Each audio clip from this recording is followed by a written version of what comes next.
তুই একটা পোলা, আমি একটা পোলা, আমাদের যে সম্পর্কটা কি হতে পারে ভেবে দেখ। বন্ধু, ভাই ভাই, বাপ পোলা, চাচা ভাতিজা, তাই না? হ্যাঁ? ভাই তুই কেন আমার ডেস্কের উপরে চিঠি ফুল চকলেট দিতে গেলি? আমি এটা মেনেই নিতে পারতেছি না।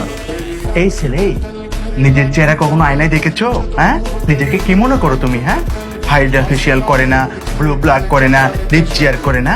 আমি নাকি তাকে চিঠি দেব? আমার হাতে এত সময় নাই, আমার জন্য অনেক অপেক্ষা করে, যত সব ঢং ঢং। বুঝলাম না, ওর কাছে আমি বিতাড়িত, চিঠিটা দিচ্ছে কে? ভাই আমি না একটা বিপদের মধ্যে আছি, বুঝছো? হেল্প করতে পারবা? রাও মিয়া, তোমার বিপদ, তোমার থেকে আমি বড় বিপদে আছি। এতগুলো করে প্রতিদিন আমার টেবিলে ময়লা ফালায় যায়। কে ফালা যায় মালা? কে ফালাইবো আবার? মর্নিং শিফটে কামাইলা, আমি হচ্ছি অফিসের এক্সিকিউটিভ, আমি তো ক্লিনার না।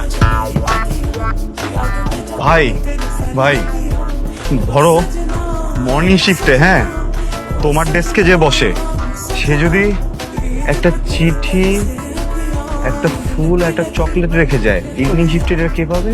কে পাইবো? আমি তো মর্নিং শিফটে ছিলাম, এখন আমি নেই, যে ওই টেবিলে বইবো ওই পাইবো। আর তুমি যে মর্নিং শিফটে ছিলাম, মর্নিং শিফটে আমার ডেস্কে কে বসে? রুবায়েত।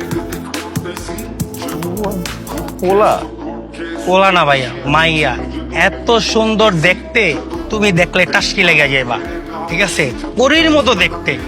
ভাই অগো অফিসে, ওরে অফিসে সবাই পছন্দ করে। আমি একটু মোটা দীক্ষা ভাই আমার পছন্দ করে না। ভাই তোমার কাছে কি মেয়েটার নাম্বার আছে? না ভাইয়া, আমার কাছে তো নাম্বার নেই। ভাই তাহলে আমি ওর সাথে যদি একটু কথা বলতে চাই, কিভাবে কথা বলবো? ও তো মর্নিং শিফটে, তুমি একটা কাজ করো, তুমি কালকে সকালে আসো, ও যখন অফিসে যাবে তুমি তখন দেখা করলা। চিনবো কিভাবে? ভাই ও এত দেখতে সুন্দর, তুমি দেখলে চিনালে।